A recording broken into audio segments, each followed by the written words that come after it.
revealing new details about the murders that have two cities in shock. A man accused of murdering 4 members of his own family. Yeah, here's what we know so far. Shankur Hangud is in the Placer County Jail.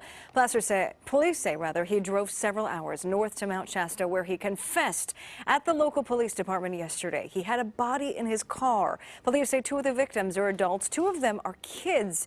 Police don't know what his motive might be. Lots to unravel with this. Police say the suspect's trail of terror stretches hundreds of miles, as you see in this map, from Mount Shasta, where he confessed, to Roseville, where 3 of the victims were found inside that apartment complex. CBS 13's Anna Giles kicks off her coverage. She's live in Roseville with the latest. Anna?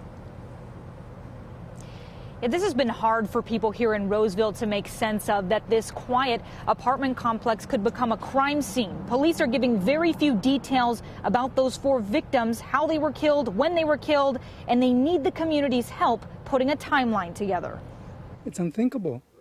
I mean, who knows what triggered him, but obviously something did. The news of 3 murders in Roseville spread quickly. Neighbors are horrified. Police say Shankar Hangud's trail of terror ended when he drove to the Mount Shasta Police Department and confessed to the Roseville killings and had another body in his car. But the investigation is just getting started. There's a lot of stones that have been unturned that these detectives still need to look into before making a real determination about what the motivation was. Police don't know why Hangud ended up in Mount Shasta, but they're trying to find out if he has any more victims. And detectives are trying to backtrack to find if there are any other crime scenes along the path or whatever direction that the suspect took to get to the Mount Shasta Police Department. Roseville police believe the murders could have happened in the span of a few days or even a week. They won't say anything about how the victims were killed, but mentioned a firearm was not found at the apartment complex.